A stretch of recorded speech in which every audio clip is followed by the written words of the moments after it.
न्यायपालिका। अभी हम लोग इसी अध्याय के अगले विभाग में आ चुके हैं, तो चलिए बच्चों आगे बढ़ते हैं।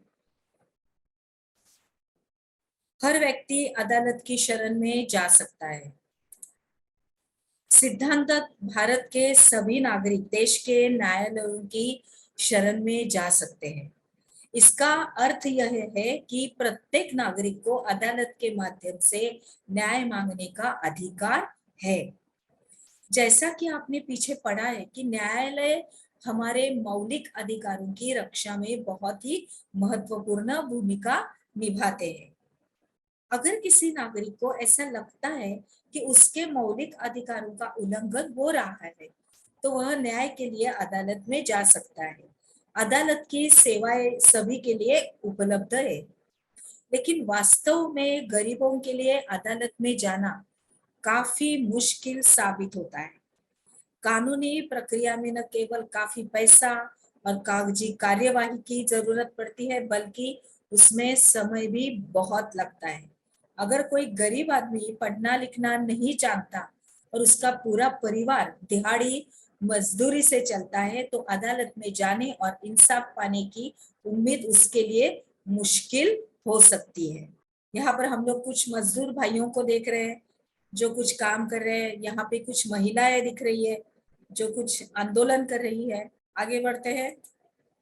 इसी बात को ध्यान में रखते हुए 1980 के दशक में सर्वोच्च न्यायालय जनहित याचिका यानी PIL की व्यवस्था विकसित की थी, और इस सर्वोच्च न्यायालय ने न्याय तक ज्यादा से ज्यादा लोगों की पहुंच स्थापित करने के लिए प्रयास किया है।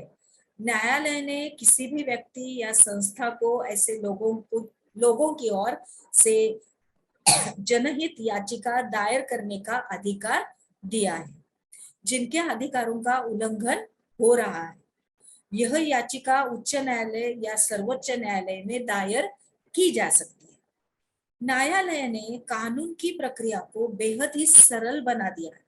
अब सर्वोच्च न्यायालय या उच्च न्यायालय के नाम भेजे गए पत्र या तार यानी कि टेलीग्राम को भी जनहित याचिका माना जा सकता है। शुरुआती सालों में जनहित याचिका के माध्यम से बहुत सारे मुद्दों पर लोगों को न्याय दिलाया गया था।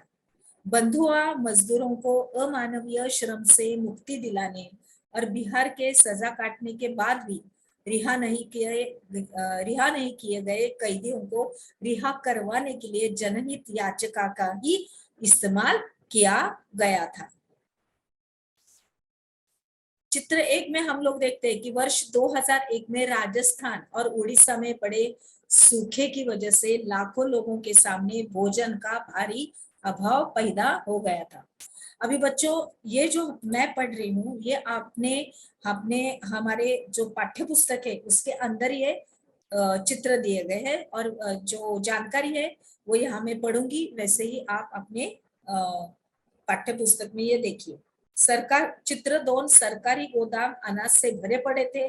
बहुत सारा गेहूं चूहों की भेंट चढ़ गया था। चित्र 3 इस तरह से है कि इस स्थिति को देखते हुए people's union for civil liberties यानी PUCL नामक एक संगठन ने सर्वोच्च न्यायालय में जनहित याचिका दायर की। याचिका में यह कहा गया था कि संविधान के अनुच्छेद 21 में दिए गए जीवन के मौलिक अधिकारों को भोजन का अधिकार भी शामिल है। राज्य की इस दलील पर को भी गलत साबित कर दिया कि उसके पास संसाधन नहीं है। इसका आधार यह था कि सरकारी गोदाम अनाज से भरे हुए थे, और तब सर्वोच्च न्यायालय ने आदेश दिया कि सबको भोजन उपलब्ध कराना राज्य का दायित्व है।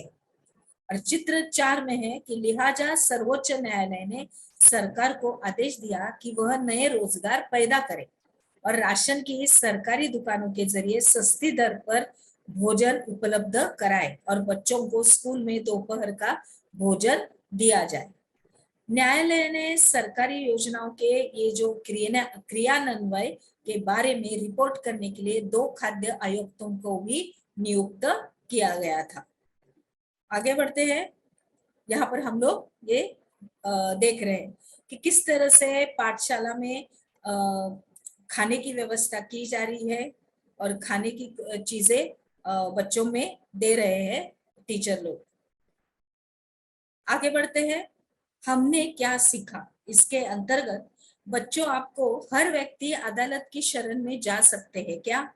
इस प्रश्न का उत्तर आपको अपनी नोटबुक में लिखना है। तो चलिए अभी हम लोग आगे बढ़ते हैं।